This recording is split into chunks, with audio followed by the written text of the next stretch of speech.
It's not the internet itself, but how it's being delivered to you. And really, the key is fiber. Fiber's not going to become obsolete. It's a future-proof technology, and that's what we're investing in. All right, so this is interesting. Gabe Waggoner, who's the Chief Network Officer over at Fidium, who's turning bold ideas into real-world fiber networks. The markets we serve, it's rural America. The ability to connect became even more important. We went from a few thousand passings a year to over 300,000 fiber homes enabled. Exponential increase in speed. The infrastructure is built right. You don't think about it. It just works. And knows like, hey, we're not in the business of just giving you fast, reliable internet. We're in the business of helping your community thrive for generations in the future. Yeah, for the last 4 years, that's what we've been doing, is asking how can we be a partner in these communities and help enable the future. What does 10 years look like from now? That's what's so intriguing about fiber, is it's truly once in a generation type investment in infrastructure, because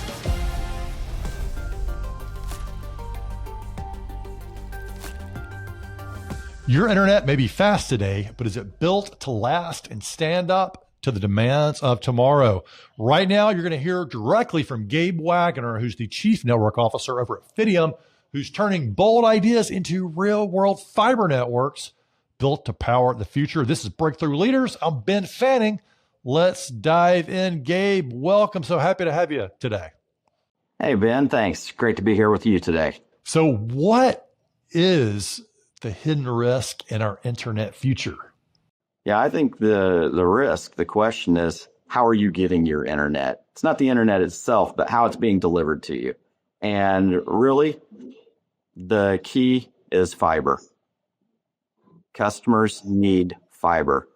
Fiber's got unmatched capacity, speed, and what that also gives you when you get a fiber connection is reliability, efficiency, and scalability. It's a future-proof internet delivery mechanism. What if people don't literally know, Gabe, if they've got fiber or not? How do they know?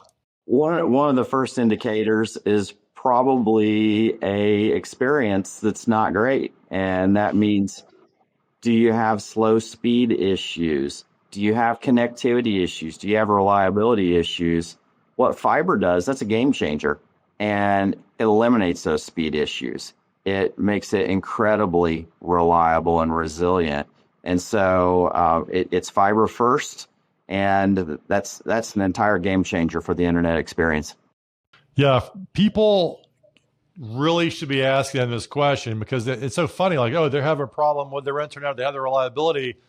They're not thinking, oh, how's the infrastructure set up where I am? And that's when they've got to get curious and start exploring.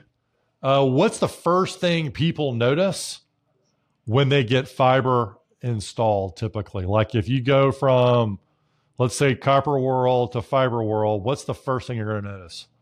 Yeah, exponential increase in speed, which just means that where you go, you get the content the way that you intend to get it, quickly, seamlessly. And so really, if the infrastructure is built right, you don't think about it. It just works all the time. So like fiber world in the future is fast, but it's reliable. And to me, I mean, the speed is great, but the thing end up working consistently, it's irrelevant. You got to have that combination. And it's so cool that you're painting this future of what can be. Now, thinking about Fidium and where you guys are and the investments you're making, what does Fidium's vision mean to you? Because I know you got involved with Fidium early on, and it sounds like you guys had to go through a pandemic and a big game change for you and your team. What was it like, and what was the ultimate outcome of all that? Yeah, I think everybody has a COVID experience. For all of us, it's fundamentally changed how we work, how we learn, how we interact, how we need broadband. And we're probably never going back to what it was before COVID. But for us at Fidium, we had to adjust to working remotely in the midst of this crisis. We were the critical enabler.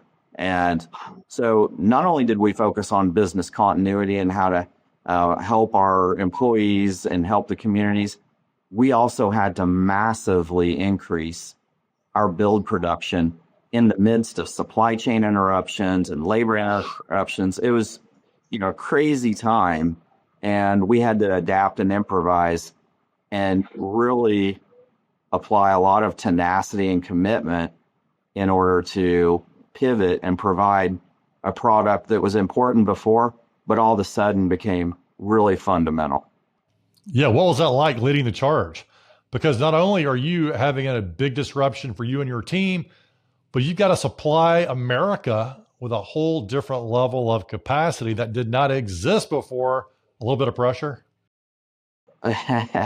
to say the least. Where the markets we serve, it's rural America, and the ability to connect became even more important. And so, we went from historically maybe a few thousand passings a year to post-COVID first year, over 300,000 fiber homes enabled.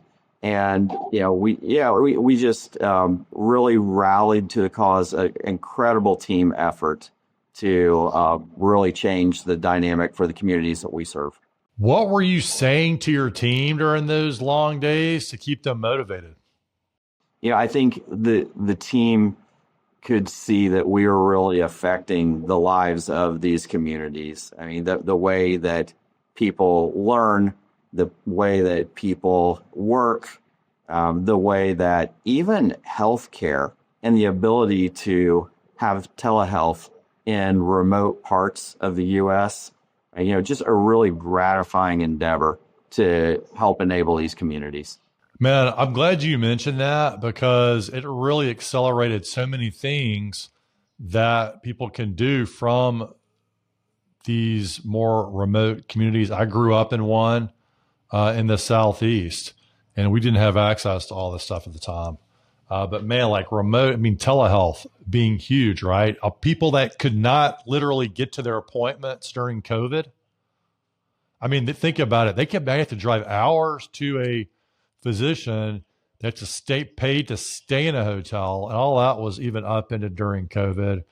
And then if they get fiber, they can communicate much more easily with their physicians, right, for healthcare.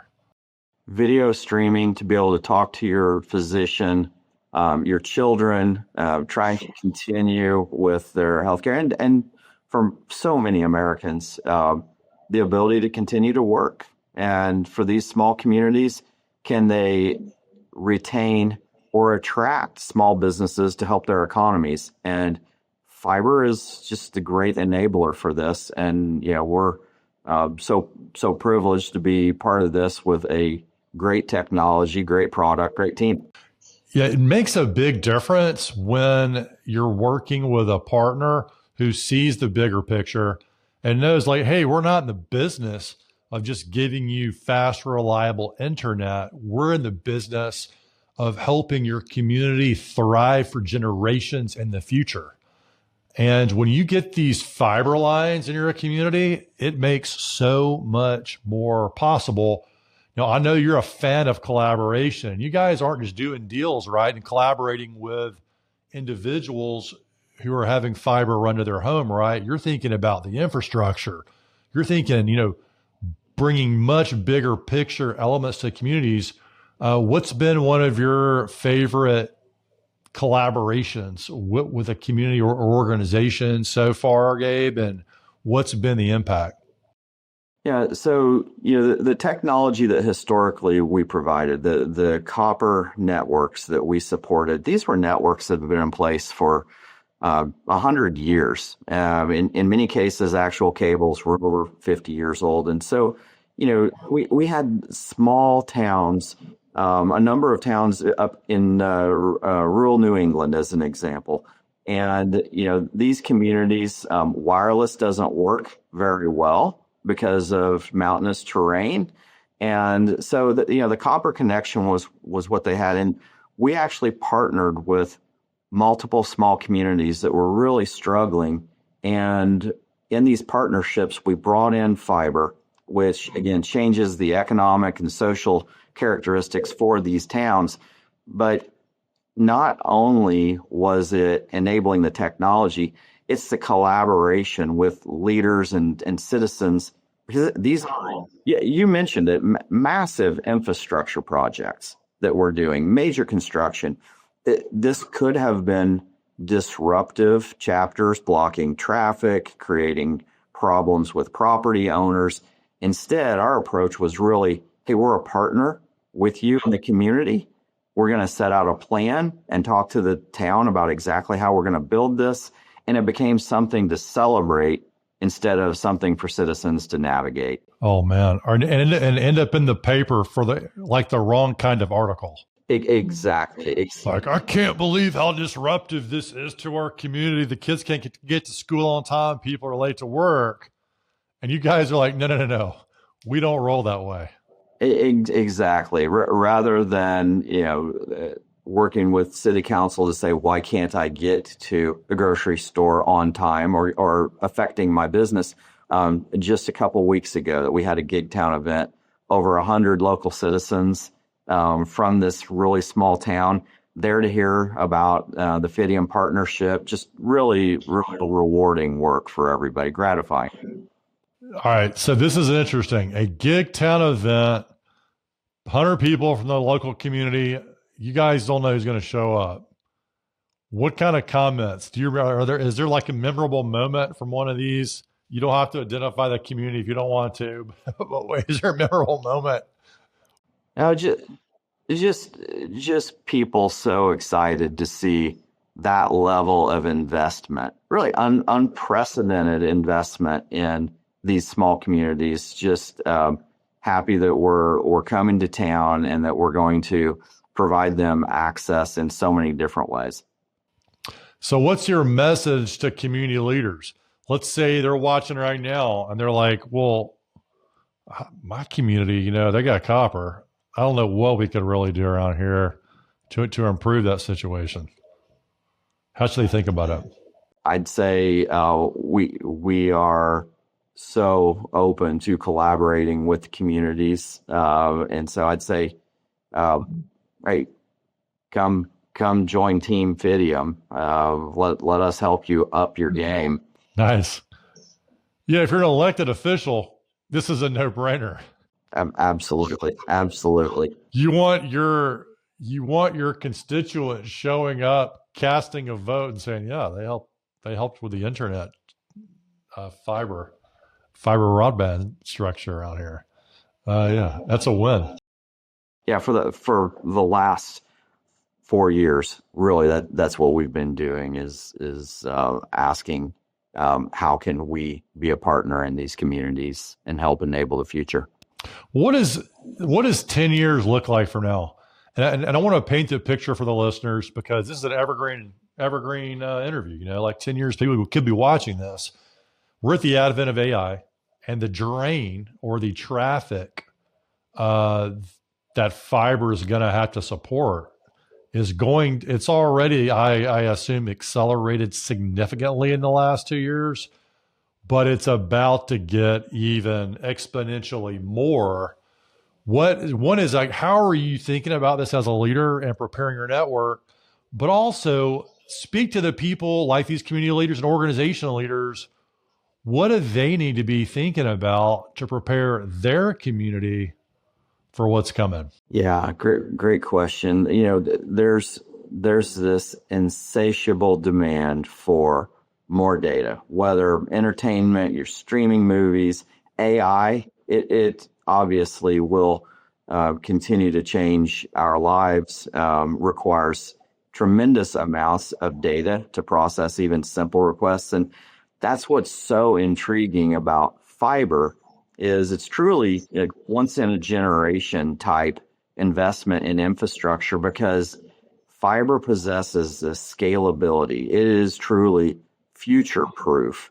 And so there are technologies such as wave division multiplexing that allow us to continue to increase the capacity of what fiber can do, so that the demand that we require today is so much exponentially less than what we're probably going to need in 5 years or 10 years. Fiber is the technology that's going to enable that. Fiber is not going to become obsolete. It's a future-proof technology, and that's what we're investing in. And so what is the wave division terminology? What is that? Ben, think about it in fiber passes light, and there are continually evolving technologies, improving lasers, so that the fiber itself, the glass itself, you don't need more of it per se. You can attach different electronics or optronics to this and continue to leverage more and more continuous data streams on these facilities. It's just incredible. So where you might be with copper and you reach a capacity threshold fairly quickly, fiber, it keeps improving in terms of what you can pass through the fiber that already exists in the ground. That is absolutely right. That's spot on. And we're going to need it. Y'all, if you don't think about, we are going to absolutely need it, and we need it now. And my question is, how are you guys getting this out to these remote communities? Because you're having to make big investments. You're having to go through, like if you were in a major metropolitan area, right, you've got less ground to cover. How are you guys able to go about covering these distances to bring this to the more rural parts of America? Yeah, well, at the risk of not being modest, our team is one of the most phenomenal design and construction teams in the industry. And they continue to amaze me with our team's creativity, innovation, and focus on quality, but also speed to delivery. Because as you said earlier, people need this technology now, and we can't get this fiber out quick enough. Yeah.